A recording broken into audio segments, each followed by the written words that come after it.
Mas vamos lá então para o nosso tempo.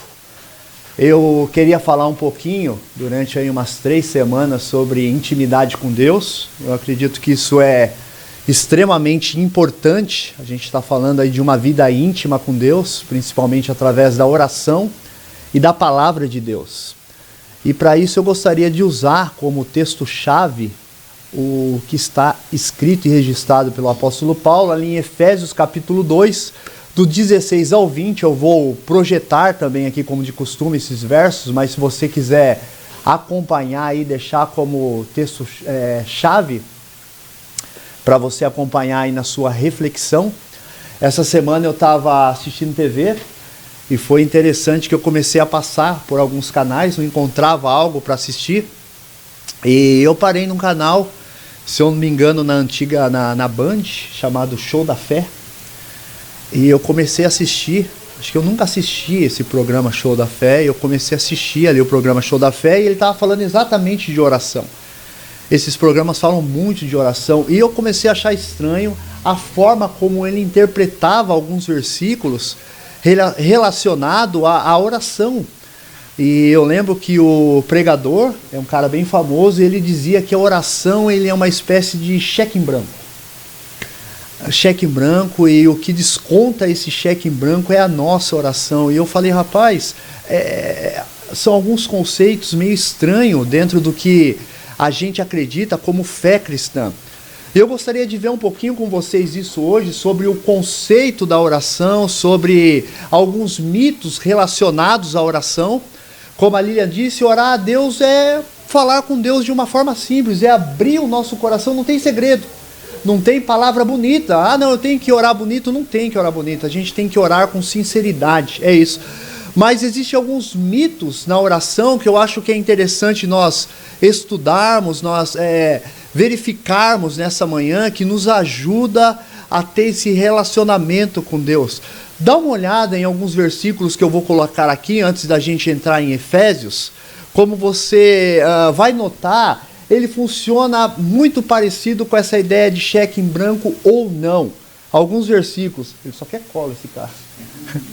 Olha só, gente, o primeiro deles, João capítulo 14, versos 13 e 14.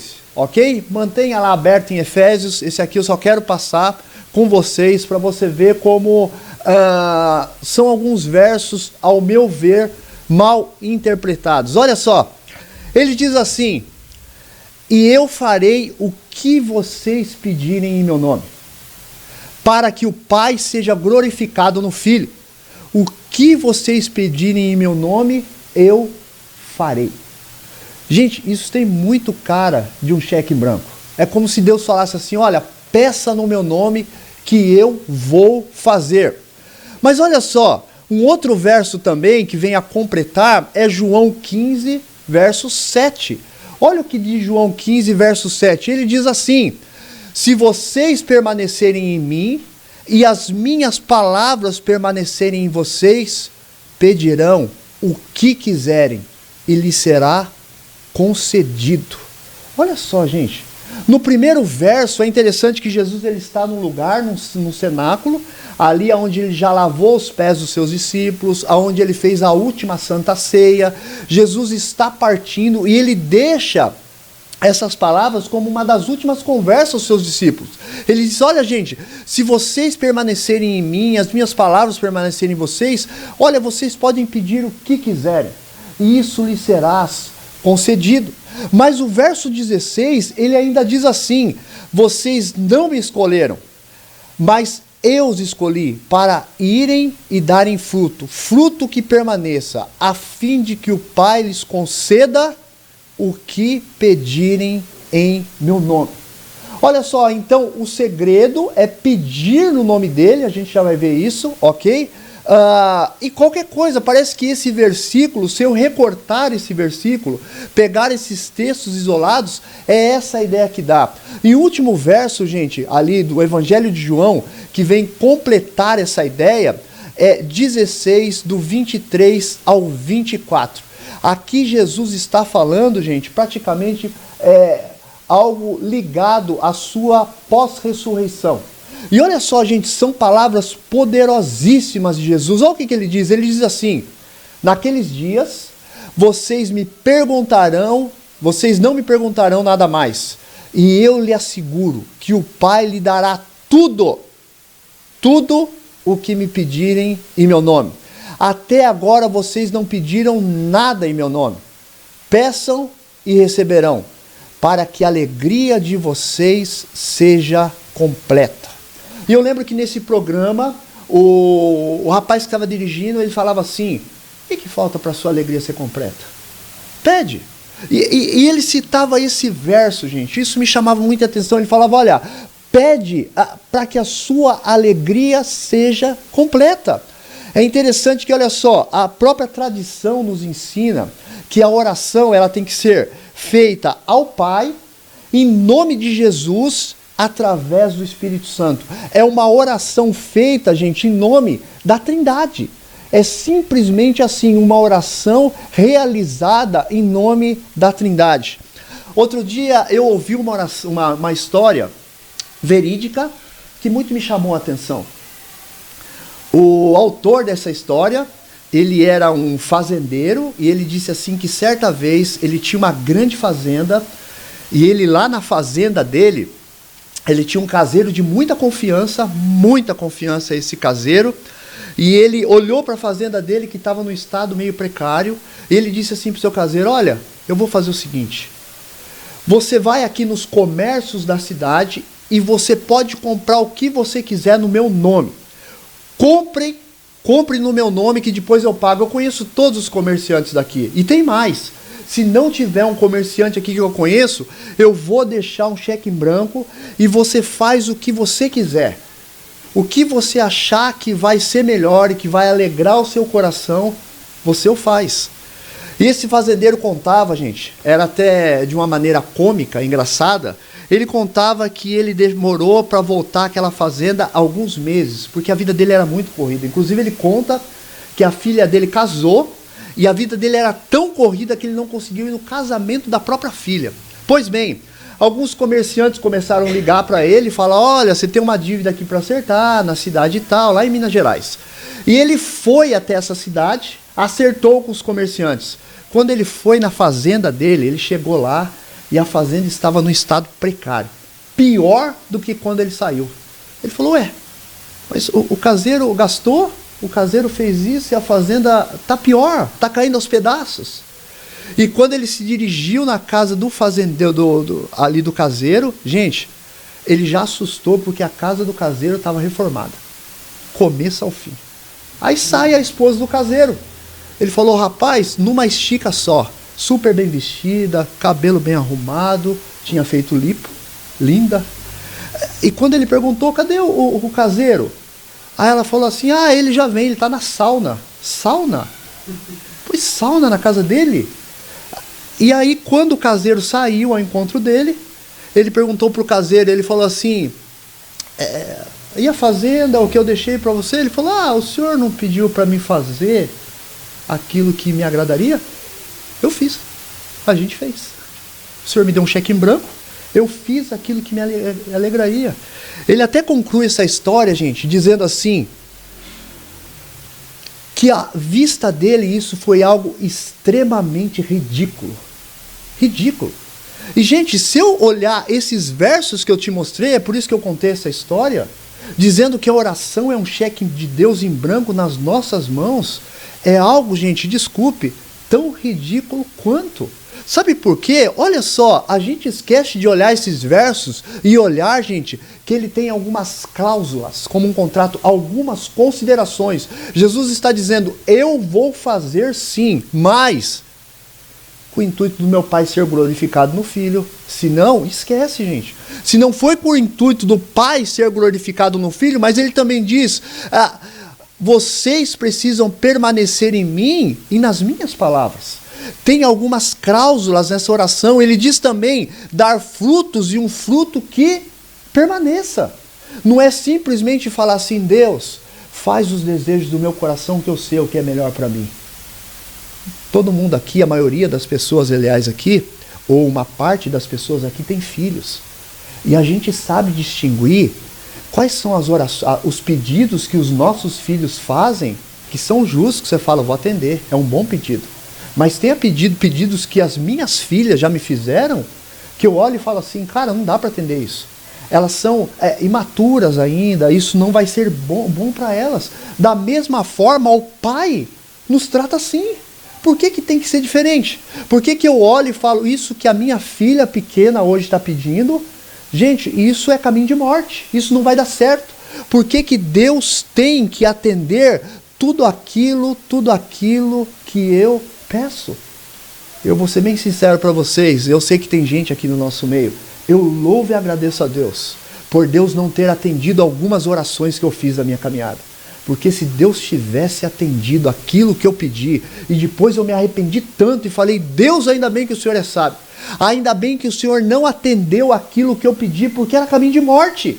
Não ia dar certo, eu ia me dar muito mal aqui na frente, eu ia me perder totalmente. E Deus, pela sua supra misericórdia, Ele não fez. Mas olha esse texto, gente, antes da gente entrar no texto de Efésios, de Lucas, capítulo 11, versos 9 e 10, é também um texto muito conhecido. Olha só, vê se isso também não tem cara de cheque em branco. Ele diz assim, por isso lhes digo, peçam e lhes será dado, busquem e encontrarão, batam e a porta lhes será aberta, pois todo o que pede, recebe, e o que busca, encontra, e aquele que bate, a porta será aberta. Gente, isso tem muito cara de cheque em branco. Muito cara de cheque em branco. Mas será que é isso que Jesus está falando? Hoje nós vivemos uma época em que as pessoas pegam versículos bíblicos, recortam e citam ele isolados do seu texto bíblico. E quando você lê toda essa história, você vai falar, rapaz, não é isso que Jesus está dizendo, não é isso. Então tem gente falando assim por aí. Eu vi nesse programa, por exemplo. Ah, sabe por que vocês não receberam? Porque vocês não pediram. Porque aquele que bate, a porta, ela vai se abrir.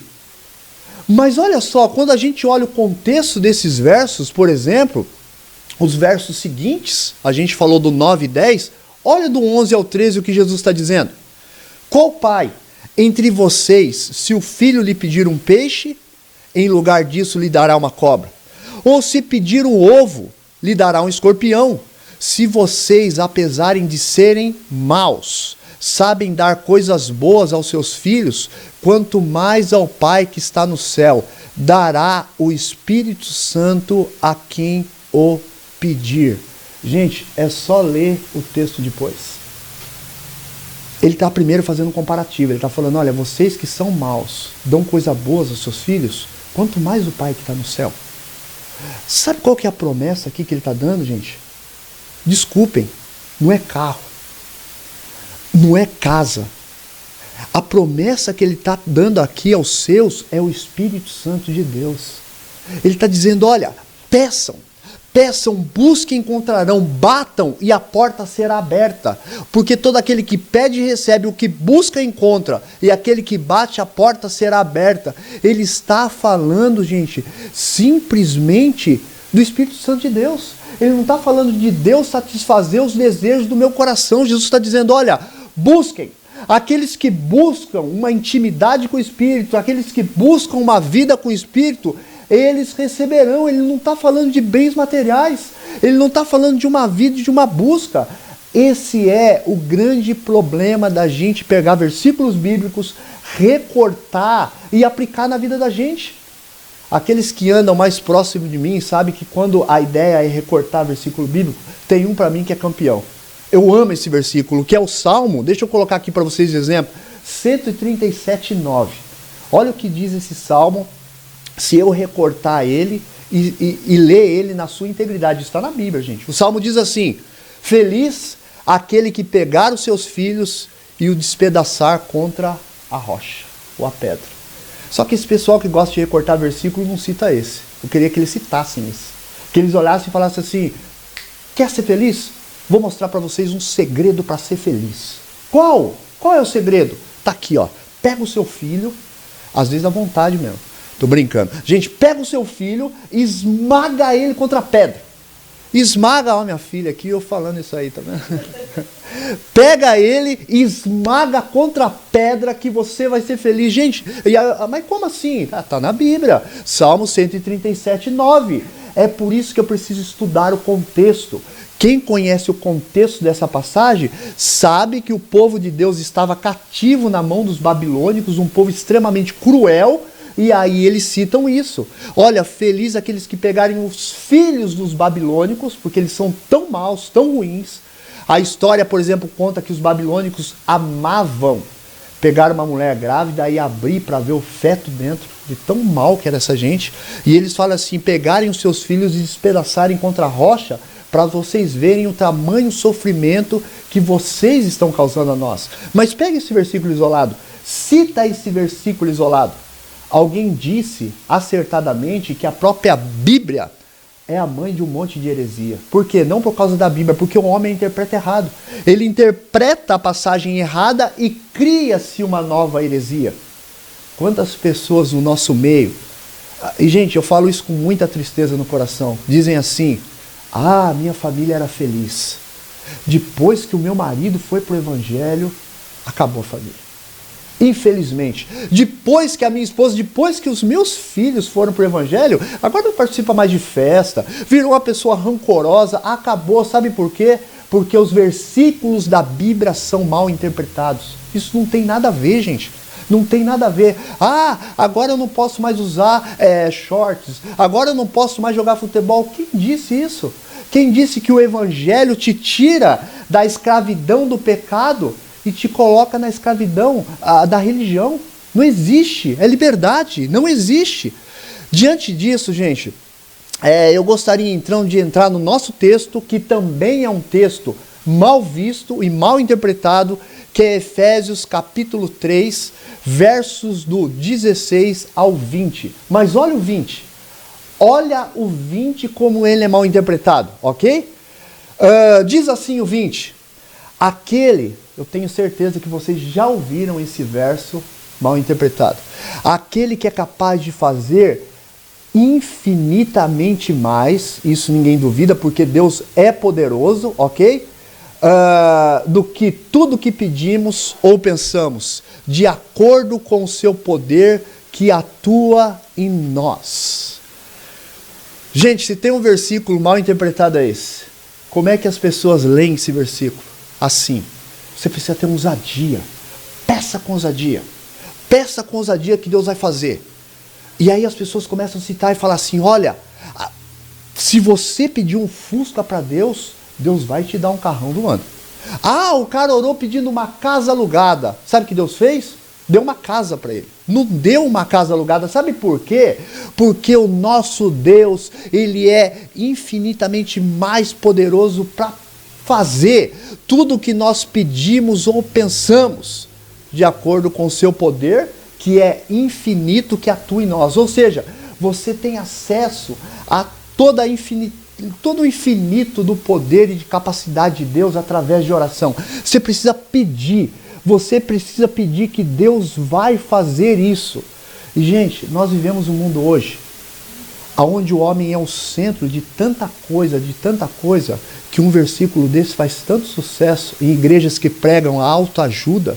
Hoje eu entendo porque que o evangelho da autoajuda, aquele evangelho que você vai na igreja e o pregador fica falando, você é bom, Deus te levantou como cabeça, não como cauda, faz bem para o homem, porque o homem é autocentrado em si mesmo. Ou então o evangelho da prosperidade. Essas igrejas estão cheias porque homens estão dizendo que Deus prometeu que todo mundo deveria ser rico, próspero. E esse versículo nessas igrejas faz extremamente sucesso. Mas deixa eu mostrar o contexto desse versículo para você, aí você vai ver o que é uma verdadeira ousadia por parte de Paulo. Olha o que Paulo diz, gente, nos versos 16 a 19. Olha que ousadia. Primeiro, deixa eu falar um pouquinho da parte importante do contexto dessa oração de Paulo. Paulo está preso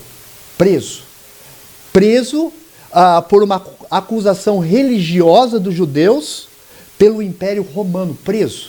O que você faria se você tivesse preso por por um exército tão cruel como o exército romano, você oraria para sair da cadeia no mínimo. Paulo não ora por isso. Paulo não ora para que o imperador seja menos cruel. Paulo não ora pedindo para sair da cadeia. Sabe por quem que Paulo ora? Por nós, pelos cristãos. E Paulo diz assim na sua oração: oro para que, com as suas gloriosas riquezas, ele os fortaleça no íntimo do seu poder. Preste atenção, ele não está pedindo para sair da cadeia. Por meio do seu Espírito, para que Cristo habite em seus corações mediante a fé. E oro para que vocês, arraigados e alicerçados em amor, possam, juntamente com todos os santos, compreender a largura, o comprimento, a altura e a profundidade, e conhecer o amor de Cristo que excede todo conhecimento, para que vocês sejam cheios de toda a plenitude de Deus. Essa é a oração de Paulo. Só para a gente fixar um pouquinho, olha só, gente, a sequência da oração de Paulo. Acompanhe aí comigo. No verso 16, ele pede, pedindo fortalecimento íntimo no nosso ser. Ok? Mas no verso 17, a segunda fase da oração dele nesse texto, para que Cristo habite em nossos corações pela fé. Mas a terceira fase, gente, olha só, ele diz, gente, para que nós tenhamos sempre o amor como alicerce. E aqui na quarta, gente, para compreender a largura, o comprimento, a altura e a profundidade e conhecer o amor de Cristo. Gente, conhecer o quão profundo, o quão largo, a altura desse amor desse Deus demonstrado por nós naquela cruz. E Paulo termina, gente, e para mim aqui é uma ousadia tremenda de Paulo, dizendo assim, que vocês sejam cheios, olha o desejo do apóstolo, da plenitude. A palavra plenitude é algo que alcançou a marca máxima, é algo completo, pleno, a plenitude de Deus. E sabe o que isso aqui, gente, me chama a atenção, gente? Muita atenção. Porque quando Paulo cita esse verso, Paulo está simplesmente apontando para Colossenses 1,19. Olha o que ele diz, ligado com a palavra plenitude de Deus. Paulo diz o nosso Senhor e Salvador Jesus Cristo. Ele diz assim, pois foi do agrado de Deus, está falando de Jesus, que nele habitasse toda a plenitude de Deus. Sabe de quem que habitou toda a plenitude de Deus? No nosso Senhor e Salvador Jesus Cristo. Olha a ousadia de Paulo. Aí Paulo ora por mim e por você, dizendo assim, sabe qual que é meu desejo? É que habitem em vocês também toda a plenitude de Deus. E aí, gente, os homens do primeiro século e nós olhamos para Paulo e falamos assim, Paulo, isso é impossível. É impossível que toda a plenitude de Deus habite em mim e em você. Aí sabe o que Paulo faz? Aí ele cita o versículo 20, que é o versículo polêmico e mal usado. Paulo diz assim, aquele que é capaz de fazer infinitamente mais de tudo o que nós pedimos ou pensamos, de acordo com o seu poder que atua em nós. Gente, esse verso 20 que Paulo está falando, ele não é questões relacionadas sobre dívidas, sobre desejos do meu coração, sobre causas na justiça. É um desejo que Paulo tem para que eu e você, nós possamos ser cheios da plenitude de Deus. Cheios da plenitude de Deus. É esse o desejo de Paulo, é isso que Paulo está orando. Paulo não está orando. Eu posso orar sim. Deus me ajuda com as minhas dívidas. Deus cura a minha enfermidade. Deus me ajuda na minha causa na justiça. Não tem problema nenhum em orar pelas consequências da vida. Nós temos um Deus que faz milagre e responde orações. Mas eu não posso usar esses versos que eu mostrei para dizendo assim, Deus prometeu e Ele vai fazer. E quando Deus não faz, eu fico com um senso de cobrar Ele. Deus, por que o Senhor não fez? Está lá na Bíblia, dizendo que o Senhor vai fazer os desejos do meu coração. Por que o Senhor não fez? Por que o Senhor não realizou? Eu não posso fazer isso, gente. Deus não está prometendo nos curar todo mundo. Deus não está prometendo dar casa, dar carro, todas as coisas para nós. Eu trabalhei com o Senhor, alguns de vocês conhecem aqui, inclusive ele estaria hoje aqui com a gente. E eu nunca esqueço que ele me dizia assim, que para ele um dos motivos da oração é para que Deus, no fundo, gente, no fundo, Ele nos ajude com a nossa vida financeira do futuro, ou que esse Deus, Ele permita que a gente envelheça com saúde, para que a gente não sofra, não se fique debilitado no futuro com as nossas enfermidades. E eu dizia para ele que eu estou vivendo uma fase da minha vida, falava para ele essa semana, que eu tenho orado por muito poucas circunstâncias da minha vida. Eu tenho pedido para Deus, no fundo, permitir que eu o conheça melhor. Eu tenho falado, Deus, o Senhor não precisa permitir que eu não passe por dificuldades financeiras no futuro ou da minha saúde.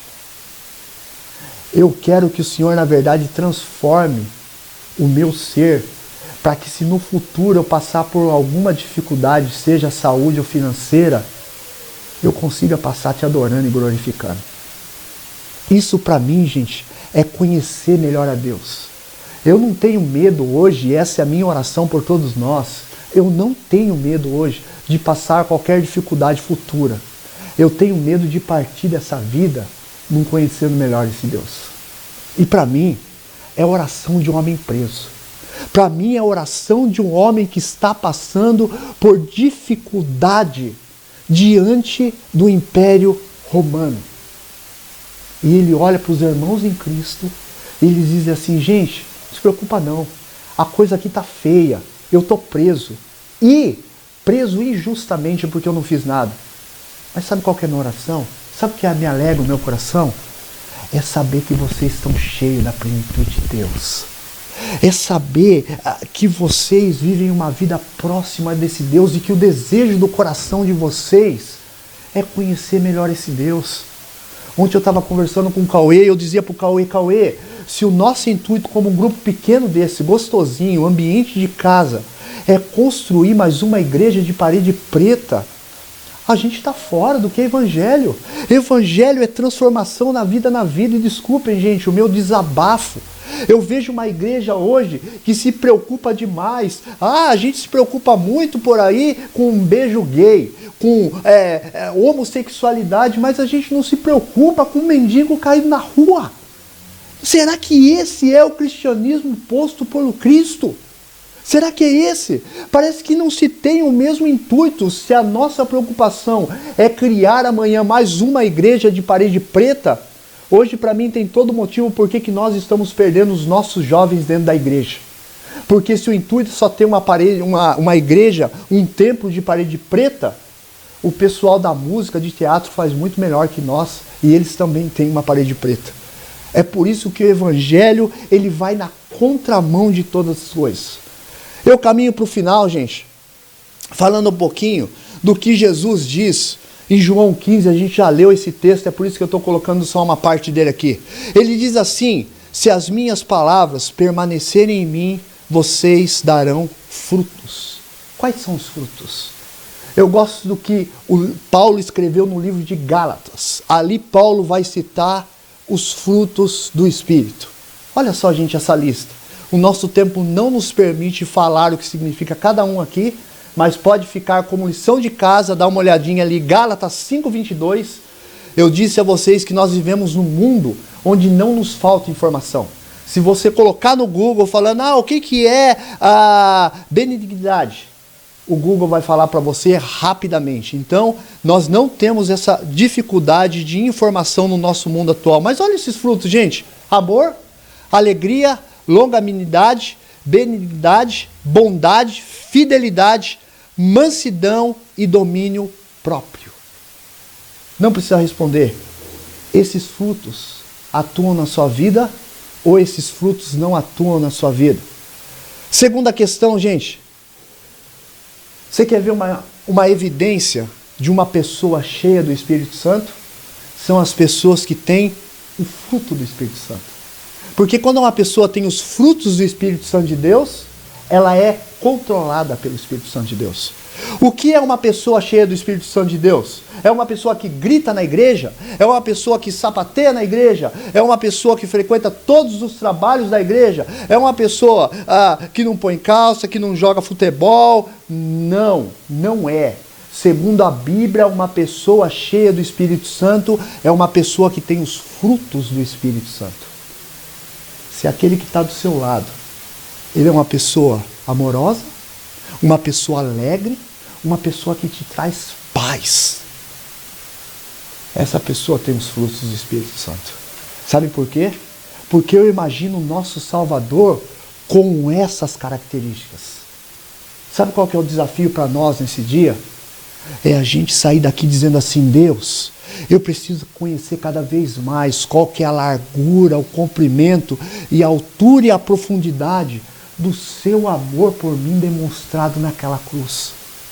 Todos nós aqui temos traumas, seja na infância, seja na juventude, seja na minha vida de casado, na minha vida como filho, como pai. Sabe qual que é a minha oração? Que a nossa vida de oração alcance esses lados obscuros da minha vida e me liberte. Que eu possa ser uma pessoa mais amorosa, mais alegre, porque a minha vida de oração, aqueles que são pais aqui, aqueles que têm filhos aqui sabem o que eu estou falando. Como é triste quando um filho da gente só se aproxima da gente por interesse. E como é bom quando o filho fala assim: pai, eu amo o Senhor por aquilo que o Senhor é. Não por aquilo que o Senhor me deu. Não por aquilo que o Senhor pode me dar. Esse é o relacionamento que nós devemos valorizar com o nosso Deus. Deus, com carro, sem carro, eu vou te adorar. Com saúde ou sem saúde, eu vou te adorar. E Pai, eu preciso que o Senhor visite os lados obscuros da minha vida através de oração. Aquilo que hoje me faz ficar com raiva, aquilo hoje que me faz ficar com todo tipo de sentimento negativo e que o Senhor precisa me libertar, me visita. Leva a Deus diante de oração, rasga o seu coração, vai na intimidade com Deus, vai no secreto com Deus e fala: Deus, o Senhor sabe do cara que eu sou, o Senhor sabe da luta que eu tenho nessa área, mas eu preciso conhecer melhor o seu amor, eu preciso conhecer melhor o Senhor, não me deixa sair dessa vida não, sem te conhecer melhor. Eu não quero chegar nessa vida com um carro, com saúde, sem te conhecer melhor. Eu preciso conhecer melhor a profundidade do seu amor. Peça para Deus libertar o nosso coração de toda a religiosidade. De toda a religiosidade, gente. Nós precisamos fazer isso constantemente. Encerro o nosso tempo, gente, convidando vocês para aquele nosso momento de oração que a gente faz. E principalmente peça a Deus para nos tornar cada vez mais parecidos com o seu Filho. E por favor, saia daqui desafiado a sondar o seu coração. O que hoje impede, gente, impede de Deus atingir a profundidade do seu coração para transformar você em alguém mais parecido do seu Filho? Saia daqui hoje falando para o seu coração: a oração de Paulo foi para que eu atingisse toda a plenitude de Deus, para que eu fosse tão cheio do Espírito quanto o Filho de Deus é ou era. Que esse seja o meu desejo. Gente, durante essa semana não deixa passar as oportunidades não. A oportunidade de manifestar os frutos do Espírito Santo de Deus. Paz, alegria, amor. Aonde tiver gente do seu lado, ame. Aonde tiver gente do seu lado, mostre paz. A ponto das pessoas falarem assim: cara, que prazer é estar do lado do Cauê. Que prazer é estar do lado do Fernando. Esse cara me traz paz. Esse cara me aponta para um Deus. Esse cara me aponta para a cruz. Que bom. E ao contrário, é verdade. Que triste se alguém falar assim: cara, posso ser sincero, se eu poder evitar estar do lado da linha é melhor. A pessoa tão negativa, uma pessoa tão longe de Deus, uma pessoa que não mostra frutos do Espírito Santo de Deus. Semana que vem eu quero falar um pouquinho sobre a prática de oração da vida de Jesus.